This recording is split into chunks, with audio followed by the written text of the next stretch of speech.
Good morning, everyone. I'd like to begin by reading to you my thesis statement. Classical education is superior to non-classical education because it is historically proven to be successful, developmentally suited to its students, and intentionally designed to create mature men and women. Classical education is not new. Its roots stretch back to Greek and Roman foundations, and key aspects of classical education existed even before that. Because of the success of this educational system, its legacy continued for centuries. Classical education was the primary, unquestioned method of schooling up until roughly the 1950s, when the progressive model began to dominate American education. Because of its assimilation into American education and culture, this progressive model accounts for much of why classical education may seem foreign, ancient, or even impractical to the modern educator or student or parent. However, classical education is truly the historical past of education, and it has endured the test of time because of its core. Classical education is superior to non-classical education because it is historically proven to be successful, developmentally suited to its students, and intentionally designed to create mature men and women. First, classical education is superior to other forms of education because it is historically proven to be successful. In order to begin, it is critical to provide a brief background both on classical education and its aims in order to summarize historical points and define complex terms. Christopher Perrin does this in his work in Introduction to Classical Education, defining education as, quote, that vast undertaking of passing on the wisdom and knowledge of one generation to another. It involves discovery, but also instruction. It is cultural transmission. Additionally, it is important to recognize that classical education has not remained completely stationary since its earliest origins. Rather, it has ebbed and flowed with time periods and movements. So, for instance, during the Enlightenment period, there was a greater emphasis on logic and reasoning as the emphasis of the self was incorporated more into education. And then during the Reformation time, there's a greater emphasis on biblical teaching and incorporation of the Bible and truth. By the time of the Middle Ages, classical education had already experienced design and reform over a period of roughly 2,000 years, and its contemporaries nearly universally recognized its deep value and unrivaled results. Many of the greatest minds of the last 3,000 years were classically educated, and many of them were additionally advocates of the classical approach. For instance, Martin Luther and John Calvin both promoted classical learning by actually starting their own classical schools. Other examples include Abraham Lincoln, Oliver Wendell Holmes, William Jennings Bryan, G.K. Chesterton, C.S. Lewis, J.R.R. Tolkien, James Madison, John Jay, Alexander Hamilton, and Thomas Jefferson, to name a few. Beyond influential individuals, thriving societies were also based on classical education, including those of the Greeks, Romans, early Europeans, and Americans up until the early 20th century. Now, many academics today could argue that there is a new world of changing educational institutions, technological availabilities, and altered moralities that sort of all call for new means of education and new means of educating systems. Educational changes, many progressives argue, should be designed to meet standards, pass tests, and simply move individuals on to the next level. However, while there may be some truth to their claims about the purpose of 21st century education and its corresponding changes, there really are no indications that any contemporary non-classical education format have been nearly as effective. For example, North Carolina schools have tumultuously transitioned from one system of education to another over the last 3 decades, implementing programs such as the Performance-Based Accountability Program, the ABCs of Public Education, the Excellent Schools Act of 1997, the Performance-Based Licensure Program, the Common Core Program, which is already slated to be discontinued for this upcoming 2015-2016 academic year, and a State Board of Education strategic plan that has undergone and is currently undergoing significant change. It is clear that apart from classical education, no single educational format has been able to remain relatively constant. Second, classical education is superior to non-classical education because it is developmentally suited to its students. This is a step towards efficiency and efficient learning, as educational strategies specifically aimed for certain ages reduce difficulty for both the teacher and the student. At this point, it is imperative to reference Dorothy L. Sayers and Susan Wise Bauer. And these are two figures that are really prominent leading individuals in the revival of classical education of the 20th century and really the 21st century too. Dorothy L. Sayers, I wish there was more time to talk about her because she really did almost everything, but she wrote extensive poetry, she wrote crime fiction, she was one of the first women to ever receive a degree from Oxford.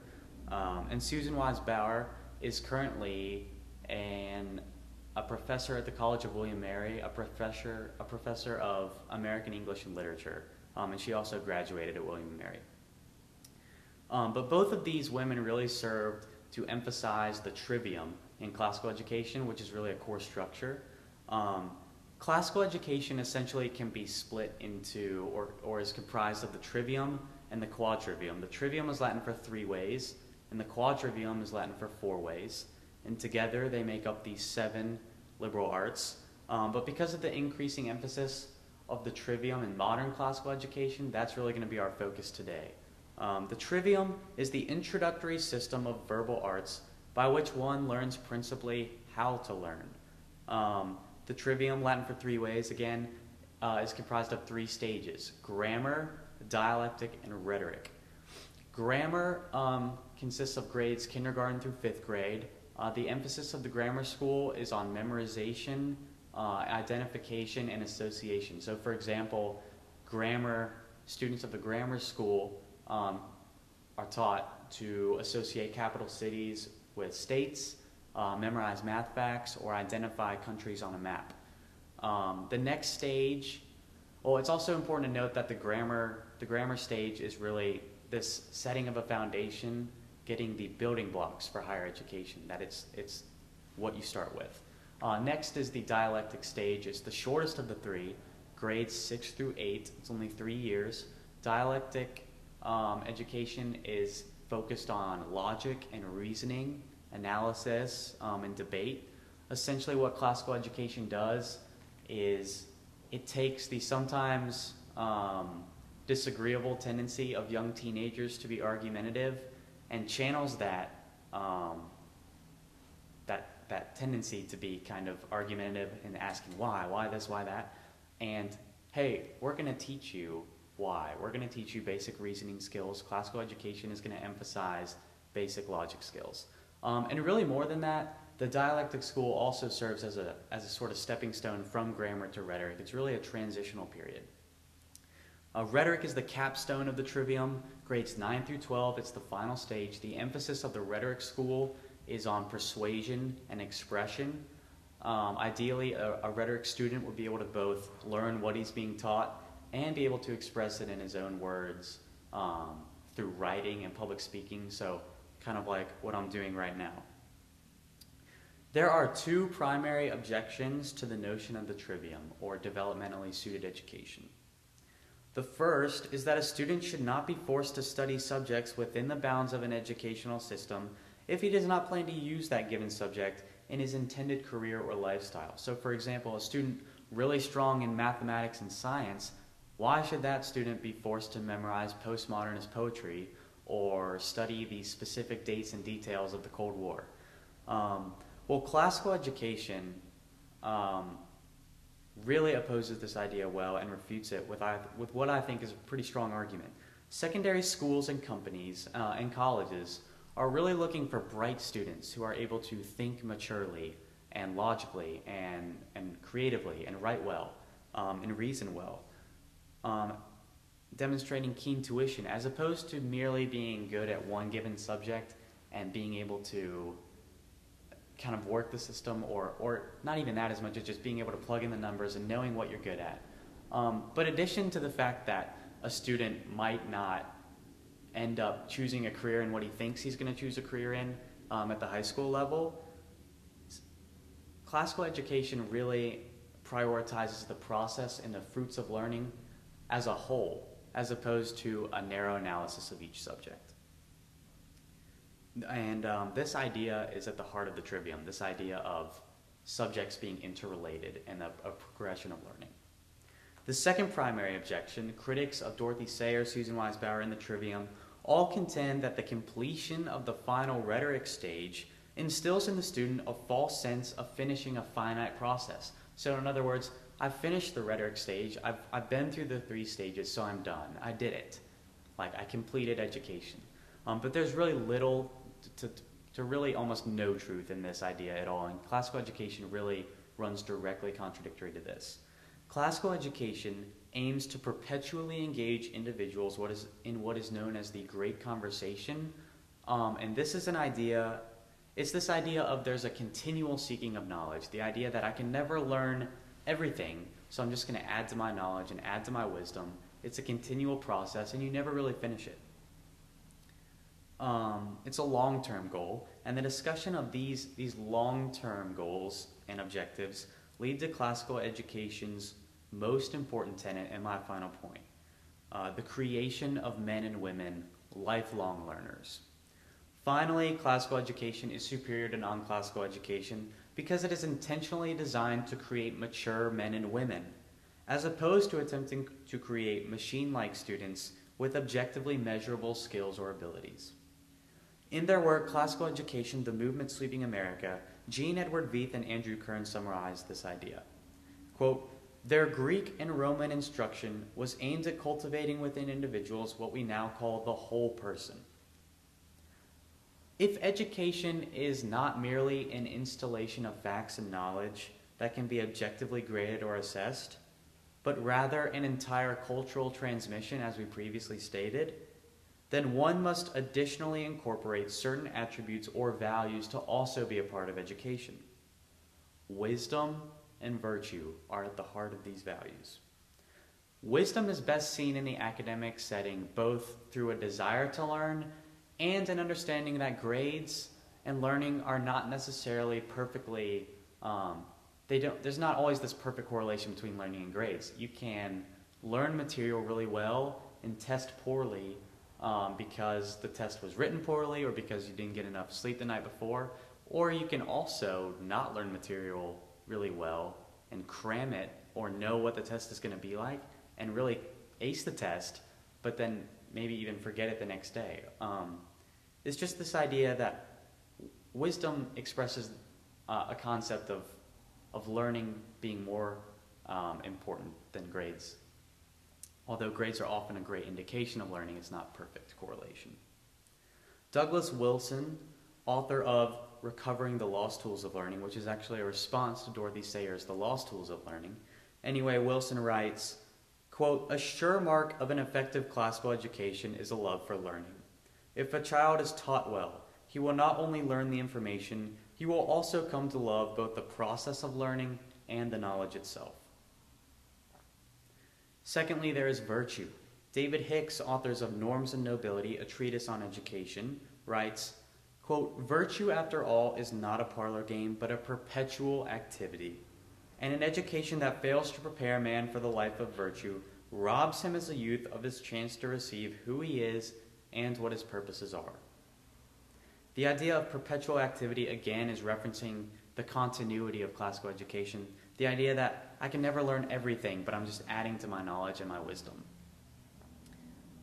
The trivium is not a finite process. Learning is not a finite process. Wisdom and virtue are continual pursuits and foundational to life, and there is no reason to separate them from education. While most academics would not oppose the teaching of wisdom and virtue, There are many that argue that there is a need for some objectively measured standards in order to evaluate student, teacher, and school performance. In other words, there is a really pressing need for grades, standardized test scores, college acceptance ratings, graduate school acceptance ratings, school rankings, and essentially any other way to, across the board, compare school to school, teacher to teacher, and student to student. However, the problem does not lie in the use of these standards so much as the over-prioritization of these standards. The priorities of classical education are the desire to learn, the improvement of wisdom, and the cultivation of virtue. These are all subjective and immeasurable pursuits. However, that is not to say that classical education is without demonstrated statistical results. In fact, it is the opposite. Christopher Perrin lists a few of these statistics in an introduction to classical education. Perrin writes, "Students around the nation in classical schools typically score in the top 10 to 15% on national tests like the Stanford Achievement Test and the Scholastic Aptitude Test," and that's the SAT. "Established classical schools often graduate a significant proportion of national merit scholars and students with extremely competitive SAT scores in the top 5%. College acceptances and ratings are additionally impressive." Perrin writes, "Classically educated seniors have no trouble getting into good colleges. Many qualify for highly selective colleges and universities, and a good number receive merit scholarships and other scholarships. Colleges around the nation have shown an interest in these students and have familiarized themselves with the classical approach and curriculum currently being recovered in the United States. Finally, and most convincingly, classical education is growing rapidly." Perrin writes, "Classical schools are growing at a robust rate. It is not unusual for new classical schools to grow by 25 to 30 students per year.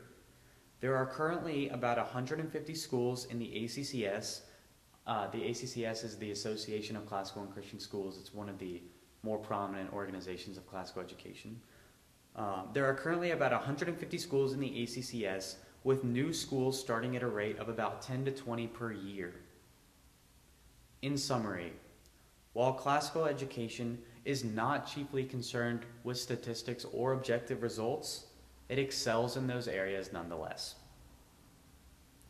Okay, to summarize, or to review, classical education is superior to non-classical education because it is historically proven to be successful, developmentally suited to its students, and intentionally designed to create mature men and women.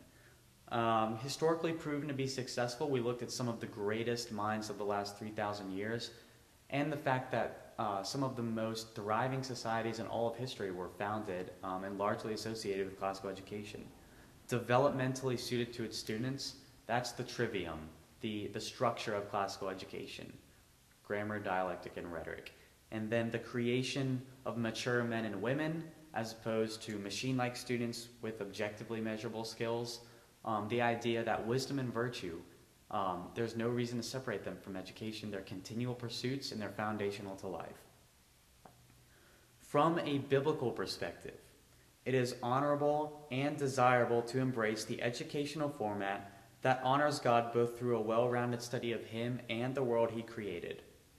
Ultimately, this rests on the truth of Colossians 3:23, which reads, "Whatever you do, work at it with all your heart, as if serving the Lord and not human masters." If education is one's field, whether as a student, a teacher, a parent of a student, or an administrator, the Lord is asking for all of our hearts, and classical education truly offers the best means to that continual pursuit. Thank you.